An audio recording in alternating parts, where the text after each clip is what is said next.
Do you think Prince Harry should be on that list, on that protected list? Yes. So there you go, that's cutting straight to the chase. And I'm not supposed to talk about these things. They did it because they didn't think he would leave. There are plenty of people on the list who don't have a threat and risk profile that would automatically guarantee them armed protection. He was certainly one that did. I've just had an interesting chat with Neil Basu, Britain's former head of counter-terrorism. We were discussing Prince Harry's security issues, the decision not to give him security.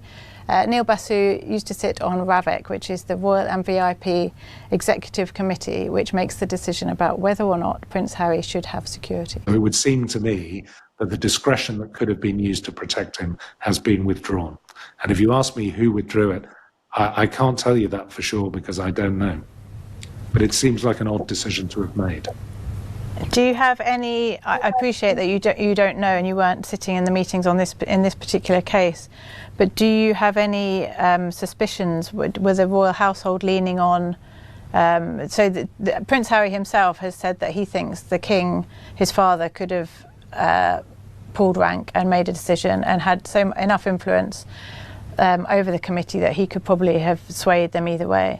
And you've as somebody, an outsider looking in, when you know that his right-hand man, Sir Clive, is sitting on that committee, it feels like a relatively potentially relevant, likely scenario that Sir Clive could have said, yes, we believe, and my boss believes that his son should have security. But that's obviously not happened in this case. So who's leaning on who here, do you think? Who's influenced this decision? This is pure speculation, so I was a detective of some standing, so I don't like speculating without evidence. So I don't have evidence for it, but the decision makers are all in that committee. So it will be somebody in the committee who decides. I was still a decision maker at the time that his protection was withdrawn, and as far as I'm aware, the commissioner of the day, Cressida Dick, me as the head of counter-terrorism, we were not asked specifically to withdraw his protection, which only leaves the government and the royal household. And the fact is this: if the Metropolitan Police had been asked to protect the Duke of Sussex by either the head of state, whether it was the Queen at the time, or the future king, we would protect that person. There is nothing whatsoever that would have led us to say, no, I'm sorry, sir or ma'am, we're not doing that. So the reality being is the decision, and so I've been asked many times, you know, if I think the reality is the Duke of Sussex and the head of state, his father, would probably need to come to some arrangement between them, and I think that reconciliation would be the key to this problem. Well, what do we have here? You know how the British media and certain royal commentators have spent years telling us that Prince Harry was being dramatic, that he was exaggerating the security threats, that his concerns were just him being difficult, entitled, or worse, that he was lying about his father's role in all of this. Today we have bombshell testimony that changes everything, and it's not coming from Harry. It's not coming from Meghan. It's coming from Neil Basu, Britain's former head of counter-terrorism, the man who literally sat on RAVEC, the committee that makes these security decisions. And what does he say when asked point blank, should Prince Harry be on the protected list? His answer, yes. Full stop. No hesitation. Just yes. This is the vindication Harry has been waiting for, and I'm going to break down exactly what this means, who's responsible, and why this interview should send shockwaves through the palace. So, buckle up, because this is going to be good. Let's start with the most damning revelation. Neil Basu, who was literally in these meetings, who sat on the Royal and VIP Executive Committee, RAVEC, makes it crystal clear Harry's security should never have been withdrawn. Listen to what he says. There are plenty of people on the list who don't have a threat and risk profile that would automatically guarantee them armed protection. He was certainly one that did. Read that again. Harry was certainly one that did. This isn't speculation. This isn't Harry being paranoid. This is the former head of Britain's counter-terrorism division telling you that Harry's threat level warranted protection. He had the threat profile. He had the risk assessment. He qualified for security.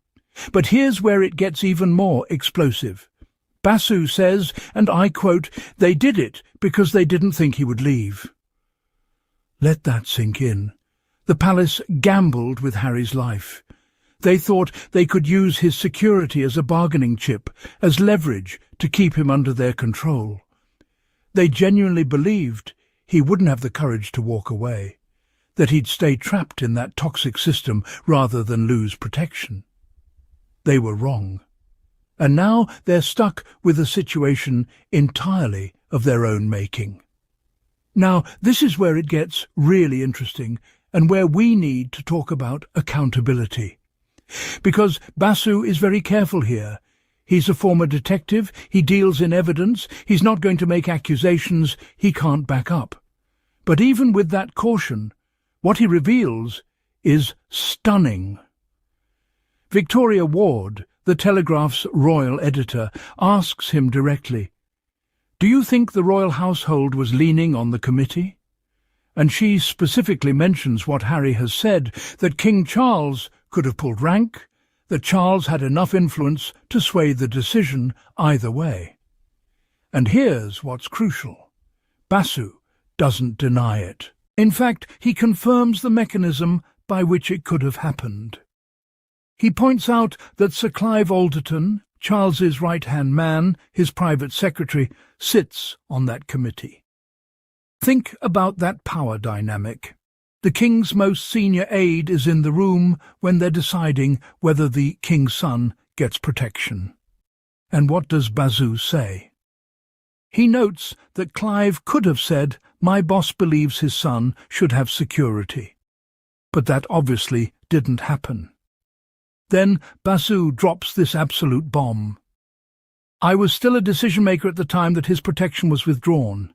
And as far as I'm aware, the Commissioner of the day, Cressida Dick, me as the head of counter-terrorism, we were not asked specifically to withdraw his protection." So the police didn't make this decision. The actual security experts, the counter-terrorism professionals, they weren't the ones who said no. So who was? Basu eliminates the possibilities one by one, which only leaves the government and the royal household. And then he makes it even clearer. If the Metropolitan Police had been asked to protect the Duke of Sussex by either the head of state, whether it was the Queen at the time or the future king, we would protect that person. There is nothing whatsoever that would have led us to say, "No, I'm sorry, sir or ma'am, we're not doing that." Do you understand what he's saying?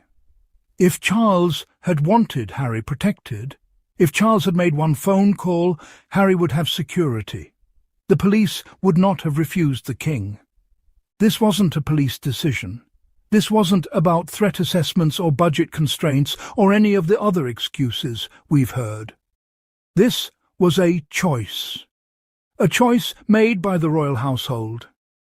We need to talk about Sir Clive Alderton, because this man keeps appearing at every critical juncture of Harry's estrangement from his family, and never in a good way.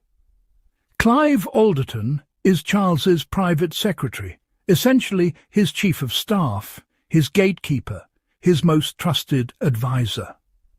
And by multiple accounts, including from Valentine Lowe's book Courtiers, Alderton is known for holding grudges and having a vindictive streak. Here's what we know. Alderton sits on RAVEC. He's in the room when security decisions are made. He has Charles's ear on every major decision. And yet, somehow, Charles's son, who, by Neil Basu's expert assessment, has the threat level to warrant protection, doesn't get it. Either Alderton is actively blocking Harry's security, or he's failing to advocate for it. Either way, he's failing in his duty. because his job isn't to nurse personal grievances. His job is to serve the king's interests, and surely the king's interest includes keeping his son alive. But here's what I think is really happening. I think Alderton has cultivated a culture where being tough on Harry is seen as loyalty to Charles, where denying Harry, punishing Harry, making things difficult for Harry is somehow framed as protecting the institution. And Charles, whether through weakness, misplaced trust, or his own resentment, is allowing it. He's letting his aide make decisions that should be his to make. He's letting Clive's vindictiveness masquerade as institutional necessity. This is what happens when you surround yourself with courtiers instead of people who will tell you the truth. When you value loyalty over love. When you choose the institution over your child. Let's talk about Charles for a moment, because this interview reveals something truly damning about him as a father. Neil Basu essentially confirms what Harry has been saying, that Charles has the power to fix this. The Duke of Sussex and the head of state, his father, would probably need to come to some arrangement between them. Charles is literally the king, the head of state. If he wanted his son protected, one conversation would do it. The police have confirmed they wouldn't refuse him. The security experts have confirmed Harry qualifies for protection. So why doesn't he do it? Is it pride? Is it stubbornness? Is it that he's so controlled by his courtiers that he can't see past their advice? Or is it something darker? Is he genuinely willing to risk his son's life to punish him for leaving? Because that's what we're talking about here. We're not talking about hurt feelings or protocol or the way things are done.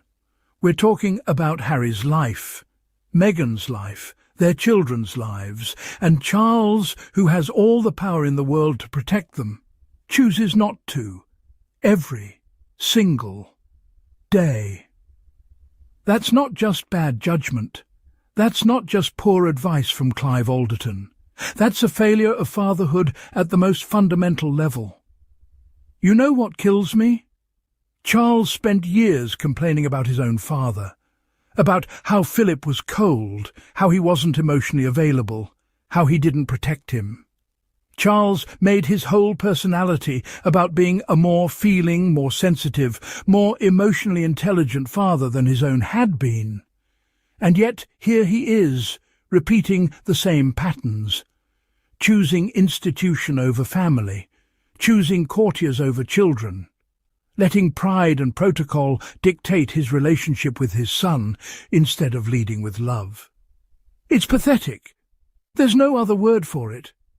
It's pathetic that a father would have this much power and refuse to use it to protect his child. So where do we go from here? Because this interview should be a turning point. First, Clive Alderton needs to go. I'm sorry, but he does. If he's blocking Harry's security, or even if he's just failing to advocate for it, he's a liability. Charles needs advisors who serve his interests, not their own egos. He needs people around him who understand that family reconciliation and the safety of the king's son should be priorities, not obstacles. Get rid of Clive. Second, Charles needs to pick up the phone, not through intermediaries, not through aides, not through carefully worded statements released to royal correspondents. He needs to call his son. He needs to say, "I will ensure you have protection when you come to the UK. You have my word." That's it. That's all it would take. Neil Basu has confirmed the police would comply. The security professionals have confirmed Harry qualifies. The only thing standing in the way is Charles's willingness to do it. Third, the British media needs to apologise, because they've spent years calling Harry paranoid, dramatic, entitled and worse. They've questioned his motives, his memory, his sanity. They've suggested he's lying about threats. They've mocked his security concerns. And now the former head of counter-terrorism, someone with actual expertise, actual knowledge, actual experience, has confirmed Harry was right all along. Where are the apologies? Where are the corrections? Where are the op-eds saying, "We got this wrong"? I won't hold my breath. But the record should reflect that Harry told the truth. The evidence is now overwhelming. Look, here's what this interview confirms. Harry hasn't been lying. He hasn't been exaggerating. He hasn't been playing the victim. He's been telling the truth about his security concerns, about his father's role, about the influence of royal aides, about all of it. Neil Basu, a man with no axe to grind, a respected security professional, someone who was actually in the room, has confirmed it. Harry should be protected. The decision to withdraw his security was wrong, and reconciliation between Harry and his father is the key to this problem. In other words, Charles could fix this tomorrow if he wanted to. He just has to want to. The question is, will he? Will Charles finally show a glimpse of fatherly, protective love? Will he demonstrate parental integrity and obligation?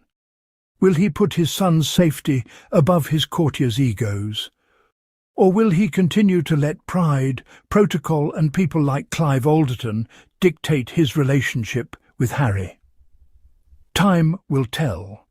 But thanks to Neil Basu, we now know beyond any doubt where the failure lies. And it's not with Harry.